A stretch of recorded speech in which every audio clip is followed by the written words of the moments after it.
Ok, et bien donc dans le prolongement de la présentation de Pascal et du début de session de questions-réponses, on va avec un panel de choix ce soir essayer d'aborder la question de Heavy-One versus HEVC sous 3 angles. Un premier, un angle un peu technique, mais on l'a déjà bien entamé.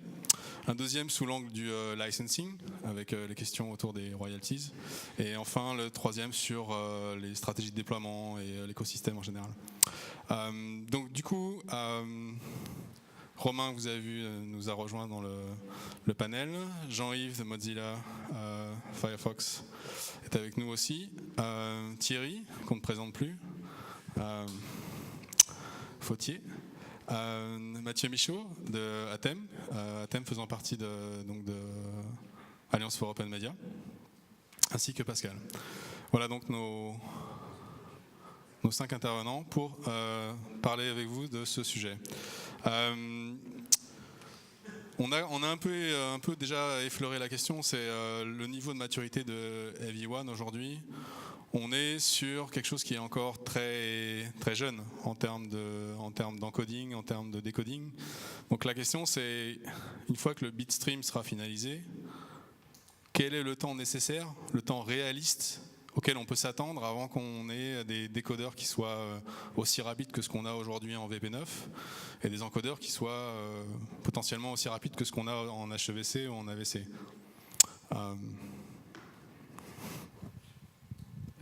J'ai l'impression qu'elle est pour moi, celle-là. Donc j'ai évoqué la durée de à peu près 1 an et demi. Je pense que pour avoir une solution hardware qui soit raisonnable. Voilà, ce qui est sûr, c'est une fois que le bitstream sera finalisé, on aura une solution sur desktop à peu près raisonnable qu'on va pouvoir, sur 6 mois, 1 an, améliorer. Et pendant ce temps-là, le hardware qui marche de concert avec le développement actuel. Alors, ils ne vont pas dans tous les détails, ils ne sont pas en train avec le fer à souder, mais ils donnent des recommandations sur ce qui est viable et pas viable, afin que le délai après la finalisation du bitstream soit le plus court possible. On m'a dit 1 an et demi, c'est raisonnable. Ce qui est énorme par rapport au cycle traditionnel, on va dire, de développement du hardware, où on reprend tout depuis le zéro. Voilà. D'accord. Et Mathieu, au niveau encodage, qu'est-ce que, à vue de nez, là, à grande échelle, à peu près, c'est quoi les échelles de temps dont on parle maintenant pour avoir un encodeur Heavy-One production grade? Oui, alors ok, ça marche. Nous du côté Atem, en fait, donc ça fait à peu près on va dire 2 ans qu'on est sur le sujet Heavy-One.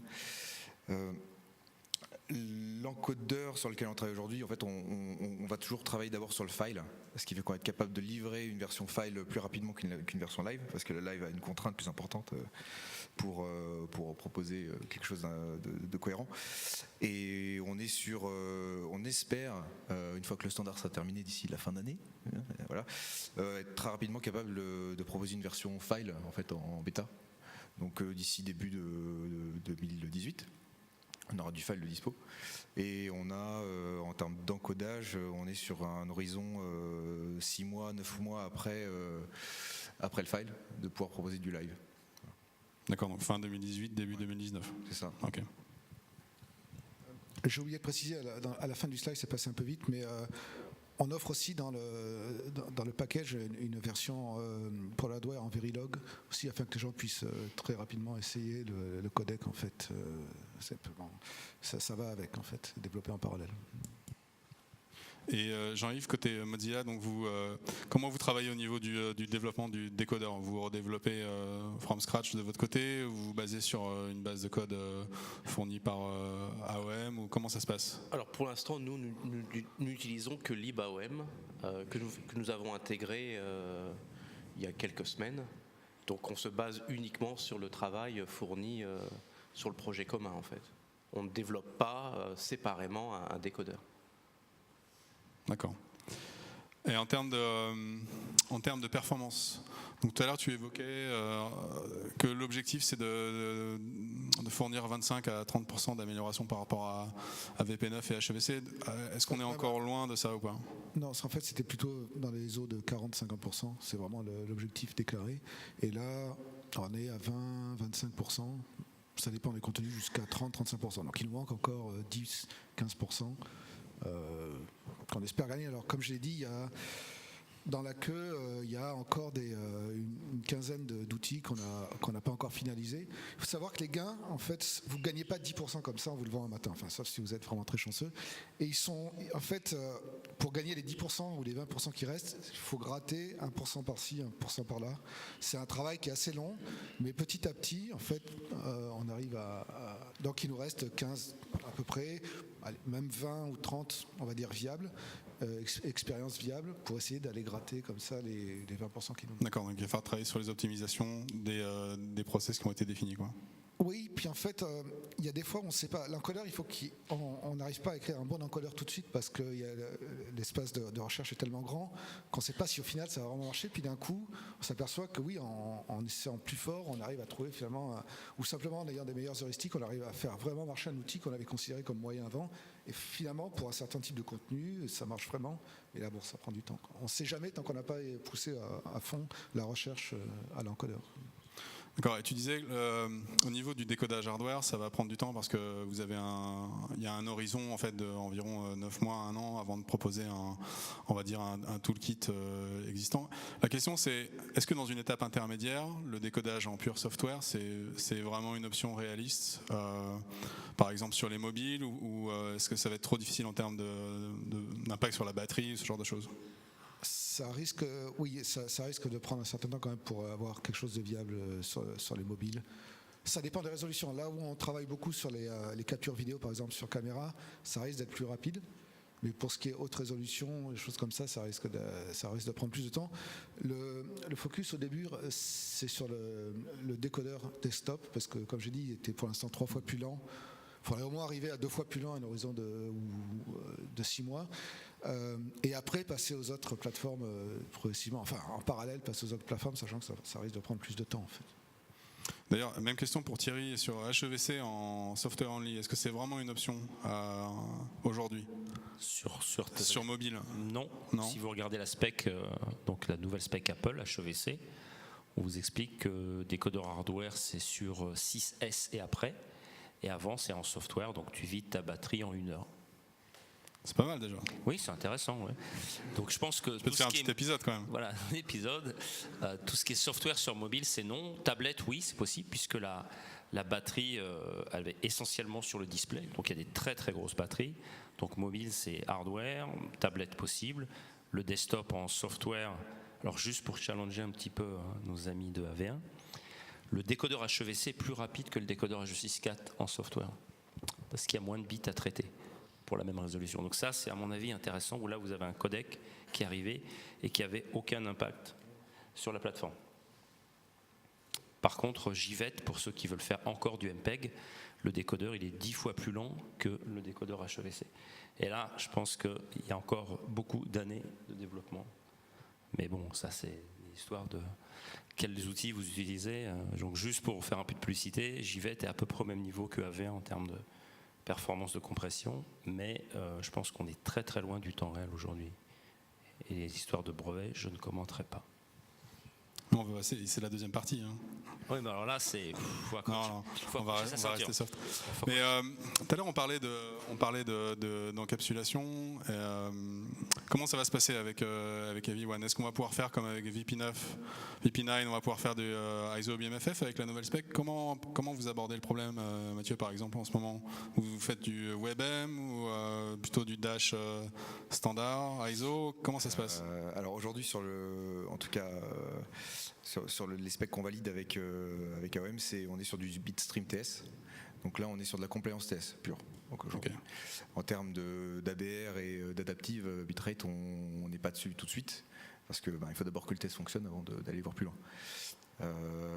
Juste pour au niveau performance, comme on est un petit peu dessus en ce moment, on arrive effectivement à un gain utile de 25% par rapport à du HEVC.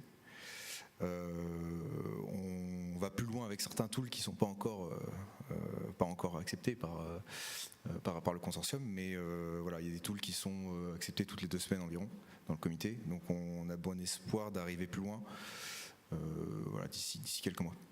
Voilà. Donc, alors après, c'est juste pour passer sur la partie encodeur, il faut regarder le coût que ça, quoi, parce que en termes d'encodage, forcément, on est plus complexe, donc on va pas forcément avoir le même footprint qu'un encodeur HEVC classique. Donc c'est toujours des choses à tempérer quand on regarde en déploiement comment ça peut se passer. Voilà. Mais voilà, sur le bitrate, c'est plutôt TTS aujourd'hui. Pour répondre sur l'encapsulation à l'heure actuelle, pour le moment c'est dans WebM, mais il y aura une encapsulation dans MP4, parce que quelque chose tout le monde ne réalise pas, c'est qu'en fait la plus grande difficulté, en particulier pour du playback, c'est la partie encapsulation. C'est là où il y a toujours des problèmes. Donc pour des systèmes de broadcast, réutiliser la plateforme qu'ils ont déjà, en particulier MP4, c'est plus intéressant que réutiliser WebM, etc. Parce qu'il y a un coût très important de réutiliser les systèmes existants. Donc ça sera dans MP4 aussi à un moment. Je me permets une remarque, et c'est vrai que les questions qui étaient soulevées par Cyril Concolato tout à l'heure, je pense qu'elles sont particulièrement vraies. On a vu sur VP9, sur lequel j'ai fait une analyse du format de bitstream, quand on n'a pas de null unit, quand on n'a pas de start code, quand on n'a pas de ce qu'on appelle l'anti-émulation, alors ça pose des problèmes de brevet, hein, c'est évident, et il faut trouver un moyen de les éviter. On a aussi des problèmes de résilience à l'erreur. Je crois que ça rebondit avec une des remarques de Thierry, qui est de dire quand on est en unicast, quand on est dans une liaison connectée avec du TCP, du HTTP, ça marche bien. Et je serais intéressé du coup de mieux comprendre ce sur quoi travaillent les gens de WebRTC, qui je pense sont peut-être plus impactés par des pertes de paquets et la recovery dans ce cas-là. Je ne suis pas rentré dans les détails, mais effectivement, il y a du travail qui est fait sur les headers pour être sûr que la résilience est là. Je ne suis pas spécialiste, je ne veux pas dire de bêtises, donc en fait, le mieux c'est de parler aux gens de WebRTC, mais je sais que ça fait partie de leurs préoccupations en fait. Ouais, alors, ok. Je pense que je suis en train de lire dans l'esprit de Cyril la question qu'il avait, c'est est-ce qu'on va pouvoir faire du tiling en AV1 comme on fait aujourd'hui en HEVC pour la VR? Honnêtement, je ne sais pas. Je vous pose la question. Est-ce qu'on peut présenter plusieurs tiles à un décodeur unique, par exemple, en AV1? On sait ou pas? Je ne sais pas, mais moi je suis sur la qualité vidéo, je ne m'exprimerai pas, et je pense que les gens qui sont ici sont meilleurs que moi, mais sur la partie bitstream, je pense qu'il y a pas mal de choses qui sont assez importantes. Les gens mettent beaucoup le focus sur la qualité de la vidéo, mais finalement si vous avez un codec qui est exprimé d'une manière qui est ambiguë, que derrière vous dépensez des millions à fabriquer des chips, et qu'in fine vous vous retrouvez avec des flux dont on ne sait pas comment ils vont être décodés, vous avez tout perdu. Donc la qualité vidéo c'est bien, la qualité du bitstream c'est mieux, et notamment sur ce qui est tiling et la notion de ces images qu'on ne voit pas, je pense que c'est une référence au superframe qui était présente en VP9 et qui sont étendues. On a le problème que le flux il est streamé du début de la frame et de la fin de la frame. Aujourd'hui, j'ai vu qu'il y avait un ticket sur le Gerrit, donc le système de tickets d'AOM pour essayer de résoudre ça.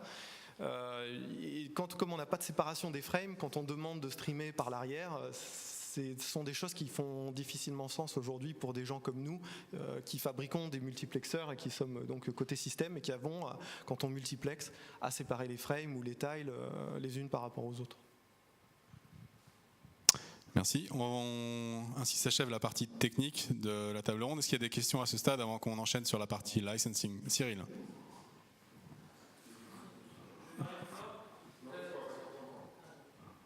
On va répéter ta question. Voilà, viens.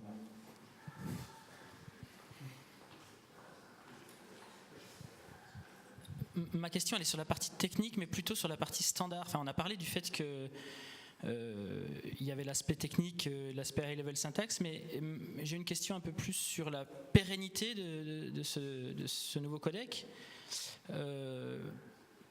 Par exemple, est-ce qu'il est envisagé que ça devienne un standard avec tous les aspects normatifs, tous les aspects conformance, que ce soit hébergé par l'IETF, le W3C, l'ISO ou peu importe, mais est-ce qu'on en parle? Oui, je pense. Je n'ai pas de réponse définitive, mais c'est certainement oui. Préférence irait à ETF, je pense, qui est celui. Je ne pense pas que ça soit différent de ce qui a été fait sur VP9.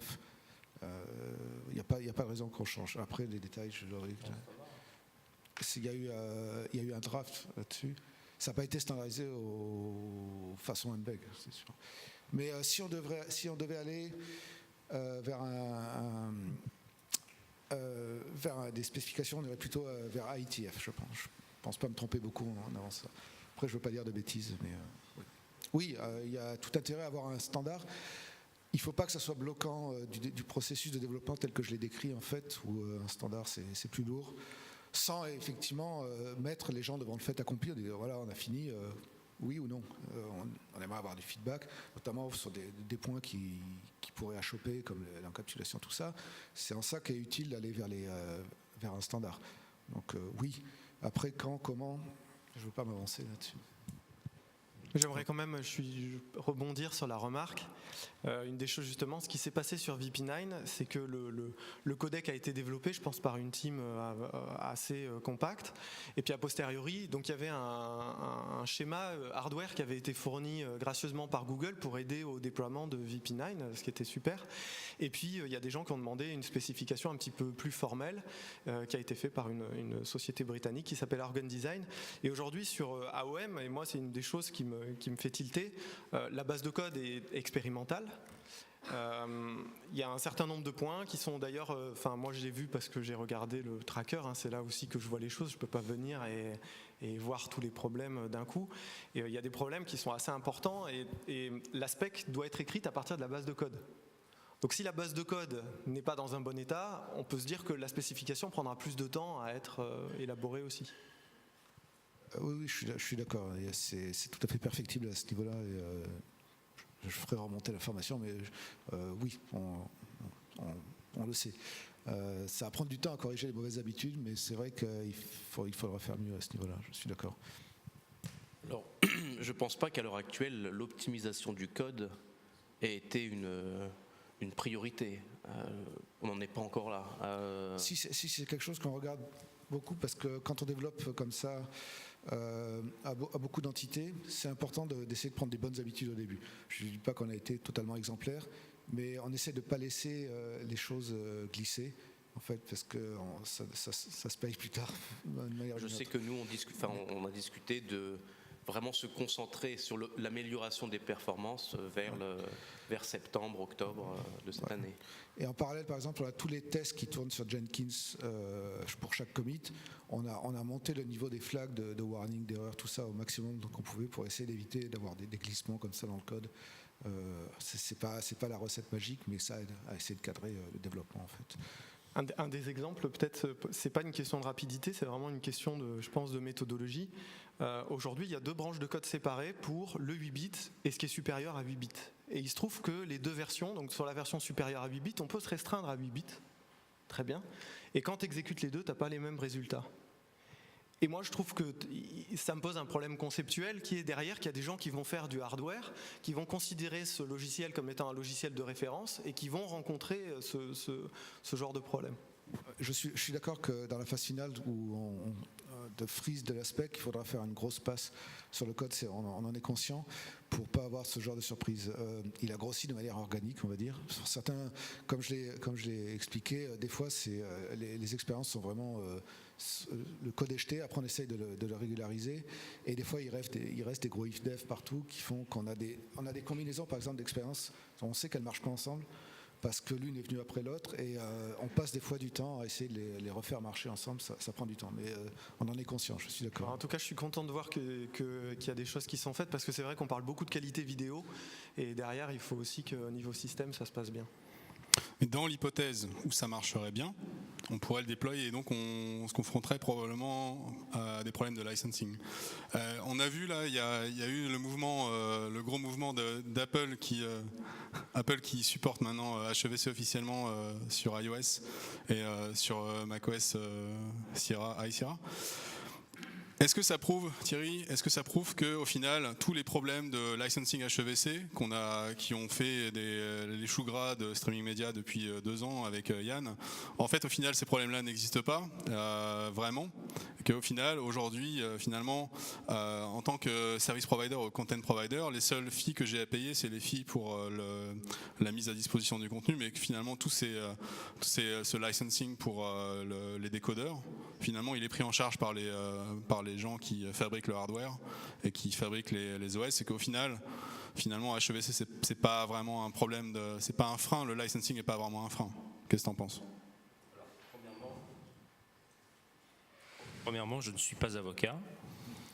Deuxièmement, j'appartiens à une société américaine qui est cotée au Nasdaq, donc je fais attention à ce que je vais dire.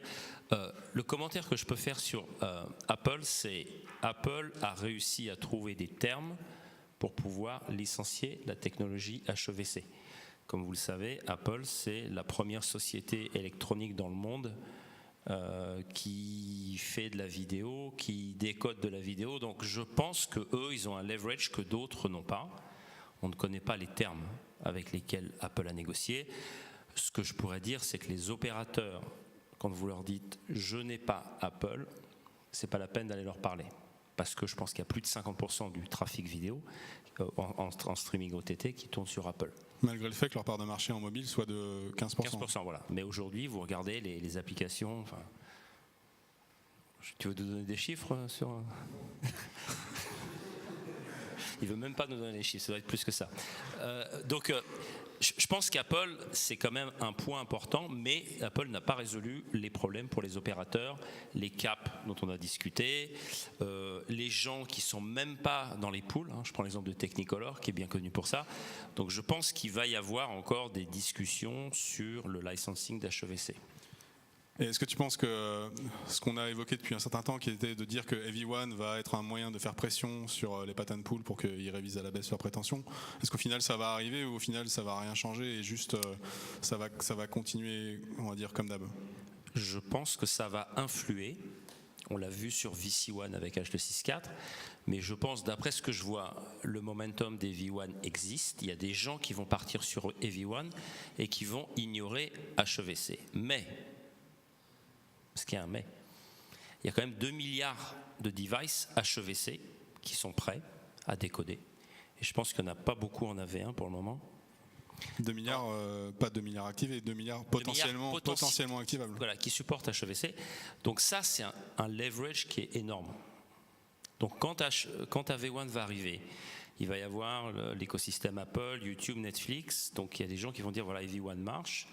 Et je pense que les gens qui s'assoient sur les brevets de HEVC, ils vont être obligés de faire quelque chose. Donc c'est bien, mais est-ce qu'on a envie d'avoir 2, 3, 4 codecs? On a MPEG 2, H264, HEVC, AV1, JVET, 5, 6. Ça fait beaucoup, quoi. Ça fait beaucoup. Ça me fait penser à l'OTT, si tu te rappelles. Le smooth, le HDS, le HLS, il y a une fragmentation dans les fragments, là, ça tombe très bien. Mais je veux dire, on est en train de créer notre propre problème et je pense que tout ça, à un moment donné, il faudra que ça converge. Mais du coup, ok, ça va converger, mais comment ça va se passer si moi je déploie une application et que j'embarque un décodeur EV1, est-ce que je vais être protégé par Google, comme c'était plus ou moins le cas avec VP9 où il y avait une espèce de patent umbrella? Comment ça va se passer pour EV1? Est-ce qu'il va y avoir quelqu'un qui va prendre en charge les frais juridiques ou qui va nous garantir que personne va nous attaquer, ou comment ça va tourner? Est-ce qu'il y aura un licensing? Est-ce qu'on peut prévoir qu'il y ait des patent pools qui vont se monter sur EV1? C'est quoi les idées aujourd'hui? Alors là aussi, moi aussi je vais y aller. On ne sait pas, on essaie de se protéger le plus possible. C'est pour ça que j'ai indiqué qu'il y avait beaucoup d'argent qui passait en consulting pour l'IP, pour être sûr qu'au meilleur de notre connaissance, pour tous les gens qui participent au groupement AOM, on n'enfreint pas des propriétés intellectuelles. Après, on ne peut pas savoir. Ce qui va passer, c'est que du coup, AOM, plus AOM grossit, plus chacun a un intérêt mutuel à ce qu'on ne soit pas embêté, puisque c'est un groupement. C'est une seule licence pour tout le monde. C'est une licence mutuelle qui est accordée pour une utilisation d'AV1. C'est-à-dire que tous les partenaires d'AOM seraient impactés en cas de problème. Donc ils n'ont pas intérêt à ce que ça arrive. Et chacun des partenaires possède un gros portfolio de patentes qui peut faire poids pour éviter qu'on en arrive à des situations regrettables. C'est tout ce que je peux dire. Après, Je pense qu'Apple effectivement essuie les plâtres et ça va être les développements va être intéressant. Pour l'instant, je ne sais pas. Tout ce que je sais, c'est que oui, effectivement, Apple vend beaucoup de devices, a beaucoup de patentes et peut faire des choses avec HEVC. Voilà, le reste, on verra bien. Ok, très bien. Je pense qu'on a fait le tour pour la partie licensing. Peut-être on peut dire quelques mots sur le Patent Umbrella, parce que je pense qu'il y a beaucoup de gens qui ne savent pas ce que c'est. Le Patent Umbrella, les sociétés disent vous utilisez mon produit, donc vous acceptez sa licence. Et dans la licence, il y a si vous m'attaquez, alors vous acceptez de ne plus utiliser mes produits. Et évidemment, quand vous faites une alliance avec Microsoft, Google à l'intérieur, et que vous l'attaquez et que vous vous retrouvez potentiellement, parce que vous les attaquez, dans l'impossibilité d'utiliser des produits Microsoft et Google, c'est quand même une sacrée restriction. Ensuite, moi j'ai un regret par rapport à HEVC. C'est vrai qu'on a tous les problèmes liés au brevet qu'on imagine. Je crois qu'il y a un chiffre qui est très frappant, qui est lié à une dérive notamment de ce qu'on appelle les brevets logiciels. Donc votre brevet, il est examiné par des examinateurs dans des offices de brevets, il est accepté, et ensuite ce qui fait réellement la validité du brevet, c'est finalement une cour de justice qui est amenée à discuter un cas précis. Il faut savoir qu'aujourd'hui, sur ces brevets logiciels, en Europe, on a à peu près un tiers des brevets qui sont invalidés devant des cours de justice, ce qui est déjà beaucoup. Ça veut dire que si vous êtes une société porteuse d'un brevet, vous avez une chance sur 3. Quand vous arrivez, vous pensez être dans votre bon droit parce que vous avez payé, parce que vous payez pour garder ce brevet en vie. Vous pensez qu'il est tout à fait valide et il a une chance sur 3 de se faire détruire par une cour de justice. Et aux États-Unis, c'est 3 chances sur 4. Il y a 3 brevets sur 4 qui sont invalidés aux États-Unis et probablement un certain nombre des brevets qui sont ces brevets HEVC. C'est pour ça que moi je regrette qu'il n'y ait pas eu finalement un cas un petit peu retentissant légal pour qu'on crève l'abcès et qu'on se rende compte un petit peu de la validité de ces patent pools et de ce qu'il y a à l'intérieur. Moi je voudrais juste faire un commentaire. Il n'y a pas eu de cas dans les cours de justice de dispute sur HEVC. Juste pour vous donner un exemple. Pas encore, tu veux dire? Pas encore. Pour vous donner un exemple, il y a les conditions friend, donc c'est les friendly, amicable, non-discriminatory terms. Fair, reasonable. Quand je vois les termes de HEVC Advanced par rapport à MPEG-LA, c'est pas fair. Et je pense qu'il y en a un qui a plus de portfolio que l'autre et l'autre charge plus cher. Donc ça, dans une cour de justice, ça va être extrêmement intéressant. Donc je pense qu'on n'a pas vu le bout du tunnel sur HEVC. C'est le tout début. 3 patent pools, et il y en a qui arrivent avec pratiquement rien. Par contre, ils ont des gros noms. C'est comme les affiches à l'Olympia, là. Johnny Hallyday, 75 ans, il va chanter, oui, mais il fait 2 chansons. Mais bon, moi, je pense que les aspects légaux, c'est compliqué. Il y a tous les aspects antitrust, c'est pas simple. Moi, je pense que HEVC a encore de beaux jours devant lui. Et du coup, si on rebondit sur ce que tu viens de dire pour aborder la 3e partie, à savoir les stratégies de déploiement, la question c'est est-ce que EV1 peut être vraiment un succès sans le support d'Apple? Parce que Apple a l'air d'être totalement pro HEVC et de pas du tout s'intéresser à VP9 ni à EV1. Donc la question c'est est-ce qu'il y a de la place pour 2 codecs, sachant que Apple va en supporter qu'un des 2, quoi. Qui veut prendre cette question? Personne. Bon, c'est pas du tout ma spécialité, mais je pense que YouTube est un exemple parfait à ce niveau-là. Vous avez le codec de base qui est H264 et qui, à mon avis, continuera d'être utilisé pendant très longtemps. Et vous avez celui haut de gamme, VP9, qui, à mon avis, le jour où vous aurez des décodeurs hardware et puis des... Bon, je peux pas parler pour Google, mais je pense que YouTube...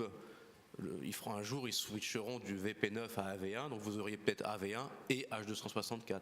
Mais je pense qu'on continuera essentiellement de voir H264 comme étant le codec de base pour le long terme.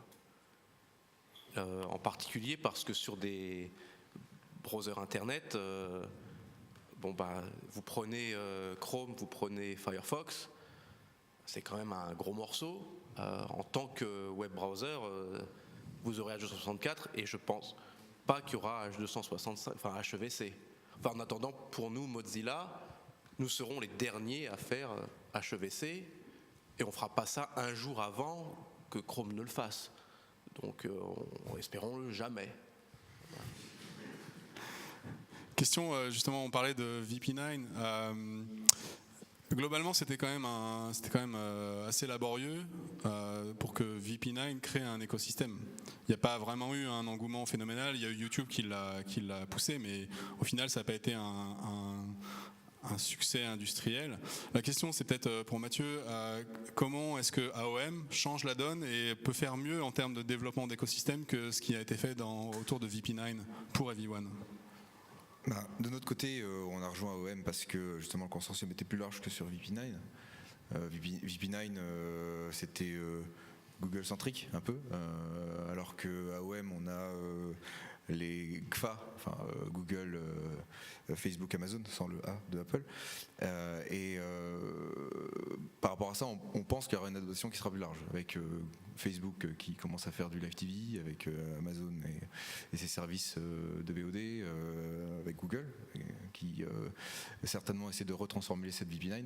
On a l'impression qu'on va aller plus loin, on va aller à une adoption plus forte. Alors en effet, HEVC reste un sujet sur lequel on discute beaucoup avec nos clients potentiels. Everyone, c'est balbutiant pour l'instant. Et si on met une nouvelle tête de réseau en place demain, il faudra poser la question des deux. Après, c'est quand même le client qui décide. C'est-à-dire pas le client à qui on parle, le end user. Donc si le end user il a du Apple avec du HEVC et puis qu'à côté il y a une set-top box Everyone, il faudra bien faire les deux. Comme on a fait sur l'OTT où on était bien obligé de faire du HLS et du smooth streaming parce que Microsoft dit du smooth streaming et Apple du HLS. Donc à mon avis, on n'a pas fini d'avoir de la diversité de têtes de réseau et de systèmes d'encodage et la convergence vers un format unique avec un transport stream unique, ça c'est pas demain. Voilà.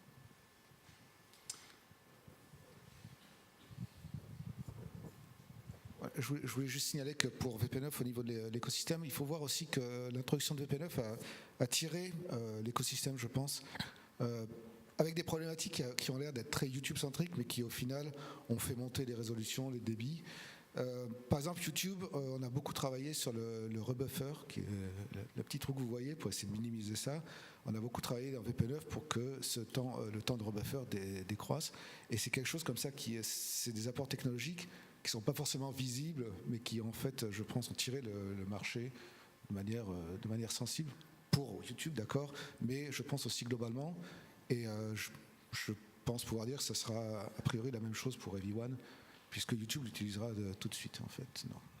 La grosse différence peut-être, c'est qu'aussi dans AOM, les fabricants de chipsets sont là dès le début de l'aventure. Ils ne sont pas en deuxième rideau comme ça a été le cas avec VP9.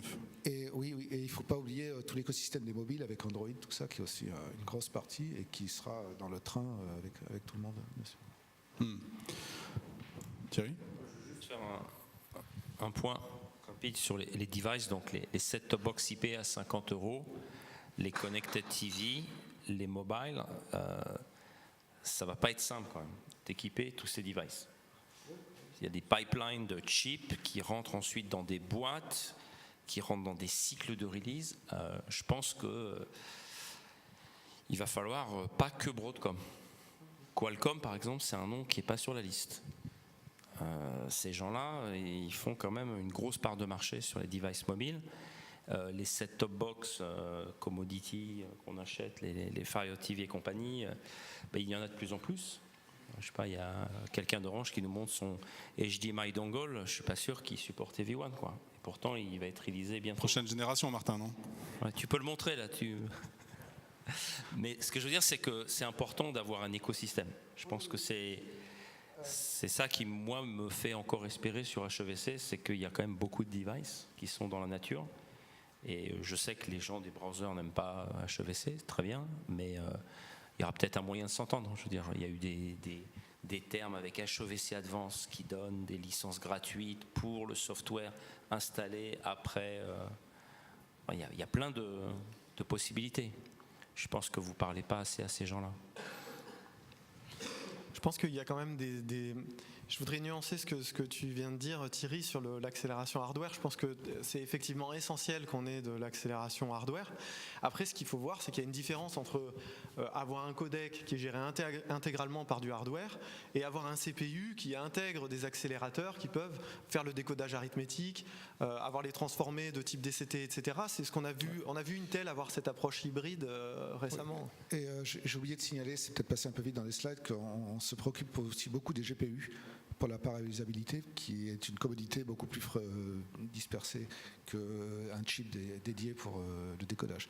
Donc on essaie en sorte que nos outils puissent éventuellement relativement facilement être portés sur GPU avec toute la parallélisation que ça implique. À ce moment-là, le déploiement sera plus facile.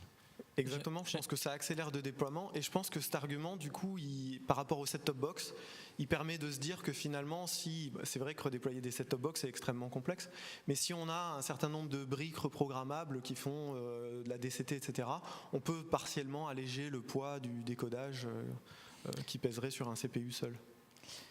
Si je peux me permettre une question au niveau de la stratégie, c'est peut-être anecdotique, mais je pense pas. Il y a un secteur qu'on envisage, enfin que beaucoup d'industriels envisagent en termes de compression, c'est les images fixes. On voit un changement, que ce soit par exemple Canon qui veut déployer un codec unique pour ses vidéos et ses images, qu'on voit Apple adopter HEVC pour les images et pour les vidéos. On a vu récemment Netflix qui a pris le lead d'un groupe de développement JPEG. Est-ce que ça peut avoir un impact sur le choix d'un codec, peut-être dans un secteur de marché particulier, peut-être plus globalement ? Et où se positionne AV1 par rapport à ça ? Voilà, je suis en terrain familier là, puisque donc, quand j'ai commencé WebP, on a simplement pris VP8 comme base de départ pour dire voilà, ça sera le codec aussi, puisque l'idée au départ c'était de dire on aura VP8 à peu près partout, autant que ça serve aussi à encoder des images. Il se trouve que ça n'a pas. Il y a des détails auxquels on n'avait pas pensé sur le coup qui font qu'un codec vidéo n'est pas bien adapté à des images fixes. Je passe aux tables de quantisation, plein de détails comme ça qui font que rétrospectivement, il aurait fallu faire des amendements que n'aurait pas voulu en fait qu'on n'aurait pas voulu dans un codec vidéo, parce que du coup, avec les limitations, soit vous faites un codec qui essaie d'être bon partout, sans être vraiment spécialisé dans les images. Il manque toujours des détails. En fait, de mon expérience, des choses au niveau de la mémoire, par exemple, qui ne seraient pas adaptées pour un codec vidéo et qui marchent bien pour les images et vice-versa, en fait. Donc oui, on peut essayer de faire un codec qui marche pour les deux. Ça risque d'être un désavantage pour les deux, de chaque côté. Il faut mieux dans l'aspect, alors on peut faire des profils ou c'est ce qu'a fait HEVC, pour essayer d'enlever des parties, mais alors du coup ça devient compliqué. Est-ce qu'on peut pas, parce que les images fixes, les intra-frames d'une vidéo, ne sont pas des images sur lesquelles on s'arrête et qu'on regarde les pixels comme le font les photographes, les choses comme ça. Et par exemple, tous les modes intra sont faits pour avoir pour pouvoir corriger des prédictions sur des images en mouvement. Et ce genre de choses ne sont pas bien adaptées pour les images fixes qu'on regarde parce que c'est un joli paysage ou des choses comme ça. C'est mon expérience et je sais que essayer de ménager le chou et la chèvre en essayant de faire un codec qui marche à la fois pour la vidéo et l'image, ça ne m'a pas réussi. Après, c'est peut-être juste moi. Moi j'aurais une question plus provocatrice. Je peux ? Let's go. Je me projette à 3-5 ans, on a tous des téléviseurs Ultra HD, HDR, qui font tous de l'HEVC parce que les broadcasters, ils ont eu des deals pas possibles et que Apple a ses chips HEVC et que l'Apple TV, ça s'achète à Carrefour pour des cacahuètes. Donc je peux faire HEVC broadcast, donc HEVC OTT. Quel est l'intérêt d'amener un autre codec si c'est déjà supporté dans le hardware ? Faut que tu lui donnes le micro, sinon il peut pas vendre des Non, je nouvelles ne télé. rends pas le micro. Hein. C'est comme à la télé, hein, c'est ma question. Non, je parlais par exemple des avantages, c'est qu'avec WebP, j'ai réussi à faire en sorte que le codec en image, le décollage se fasse juste avec très peu de mémoire, juste la largeur de l'image. parce qu'on est arrivé à réduire comme ça la consommation mémoire. Mais si vous dites, ah oui, mais mon codec, il sert aussi pour la vidéo, à ce moment-là, vous devez provisionner la mémoire ou la RAM pour pouvoir stocker potentiellement une image entière qui servira de référence, même si vous n'allez pas l'utiliser. Sauf que ça, si vous ne le savez pas, si vous utilisez un codec vidéo pour décoder une seule image. C'est le genre d'avantage qu'on peut utiliser si on sait que c'est un codec pour une image. Sinon, il faut commencer à signaler sur la bande des choses compliquées pour dire, non, ce HLIC, en fait... T'as pas besoin de réserver 6 frames buffer pour ça, puisque tu vas décoder qu'une seule ligne de macro-bloc. Et ça compte beaucoup pour les mobiles low-end, en fait, les devices qui ont très peu de mémoire, d'être capable comme ça de squeezer autant de mémoire possible de CPU et d'être parallélisable. Toutes sortes de choses qui ne sont pas forcément compatibles avec le développement d'un codec vidéo où l'unité de base, c'est la frame buffer. Ah, je crois que c'était pas visible. Moi, pour la vidéo, pardon, je pense que on est toujours séparé entre deux flux. Effectivement, il y a un flux où nous, dans l'industrie, on a besoin de nouveautés pour toujours avoir l'impression de se renouveler. Hein, c'est super. Mais il y a aussi une notion de commodité. C'est-à-dire que si on regarde ce qui se passe, par exemple, sur l'audio, finalement, on a résolu, je trouve, le problème. On a eu un premier codec MP3 qu'on a arrivé à décoder en utilisant des ressources limitées et qui avait une qualité acceptable. On a fait différents progrès avec des codecs de voix spécialisés dans la voix, AAC, qui était une évolution finalement, enfin c'est un ensemble de codecs, mais qui améliorait MP3. Et puis d'un coup, on a un codec royalty free, Opus, qui finalement les détruit tous. Et aujourd'hui, c'est vrai qu'on parle plus trop d'audio et que même ce qui est fait à MPEG-H, donc ce qui supporte HEVC, donc MPEG-H 3D audio, finalement a du mal à s'imposer parce qu'à côté, on a Opus qui vit et qui est encore très compétitif. Et je pense qu'avec AV1, finalement, il y a cette vision. C'est de se dire, on a eu MPEG-2, qui a eu un succès retentissant et qui a déployé la vidéo numérique pour tout le monde. On a eu H.264, qui a résolu quand même tous ces problèmes, notamment les problèmes de bitstream auxquels je suis très sensible. On a enlevé toutes les ambiguïtés, ça s'est finalement bien passé.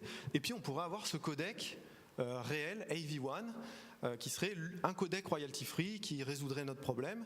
Et ça, avec l'augmentation des bandes passantes disponibles, etc., le problème de la vidéo serait un problème, entre guillemets, résolu, tel que l'est le problème de l'audio aujourd'hui.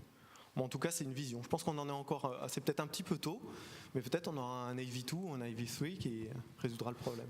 Et si on parle justement de vision, concrètement, comment ça va se passer le déploiement de HEVC si je suis un service OTT avec tout mon catalogue en H.264 est-ce que je fais juste que retranscoder à partir de mes fichiers mezzanine, de bien aligner les keyframes, juste updater les manifestes Dash pour qu'on puisse faire des manifestes hybrides AVC HEVC? Est-ce que Thierry, c'est ça aujourd'hui la réalité du déploiement HEVC? Est-ce que c'est aussi simple que ça, quoi?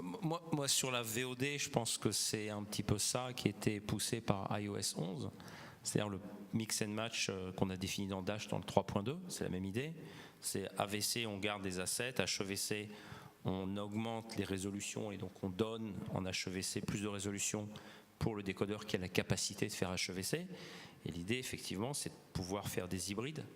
Ça me paraît logique. Sur le live, on réencode en temps réel, donc on pourra aussi avoir des profils bas niveau pour les décodeurs qui ont des capacités limitées en décodage. Et puis les connected TV, les tablettes, les iOS 6S+, ils pourront faire de l'HEVC, effectivement. Donc ça sera transparent. Parce que ça peut être transparent. Ça peut être transparent. Ça dépend. Okay, il y a des gens qui ont peur parce que tout est déjà embrouillé, c'est compliqué, ils veulent pas désembrouiller. Enfin, il peut y avoir des problèmes, mais techniquement, je pense que l'idée, c'est de pouvoir faire de l'hybride. Parce que Pascal, tout à l'heure dans la présentation, tu disais il va y avoir une forme de cassure entre VP9 et AV1, au sens où il n'y aura pas forcément moyen de facilement faire des manifestes hybrides qui s'appuieraient sur les deux codecs. Est-ce que c'est trop tôt pour avoir des idées précises là-dessus, ou est-ce qu'on pourra hybrider? Je pense qu'au niveau, ça va être quand même très, très similaire. Après, c'est plutôt dans les détails, en fait, garder la taille des blocs, les choses comme ça, en fait, dans les détails de la compression elle-même. Après, le reste, ça reste quand même très très similaire. Je pense qu'il y a moyen de pouvoir transcoder l'un à l'autre assez facilement, en gardant les structures, des choses comme ça. Le seul problème, ce sera si j'ai fait du VP9 en WebM et que demain je veux faire de l'AV1 en ISO BMFF, ça va peut-être complexifier un petit peu la situation. Alors, en parlant des technologies web, à l'heure actuelle, Celle qui est de plus en plus poussée, c'est donc HTML5 avec en particulier l'utilisation de média source. À l'heure actuelle, quand vous avez un élément vidéo et média source, vous ne pouvez pas mélanger les codecs. Vous ne pouvez pas mélanger WebM avec MP4. Si vous utilisez de l'H264, vous devez rester en H264.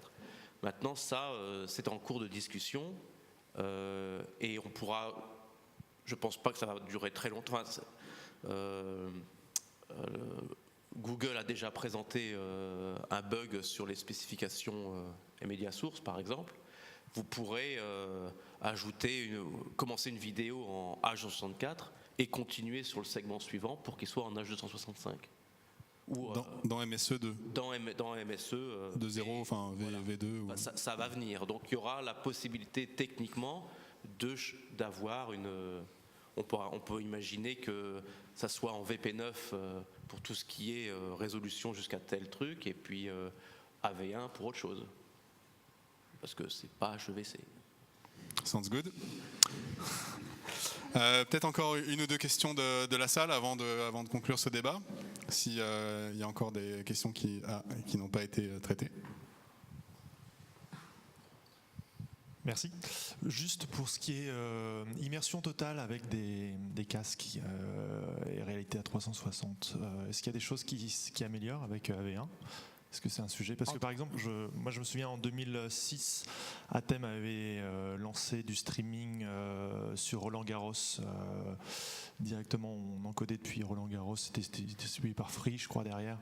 Est-ce que pour l'année prochaine, on peut avoir la 360 prochaine, ça sur Roland Garros un peu short, oui, c'est quelque chose. On travaille en collaboration étroite avec toute l'équipe VR à Google.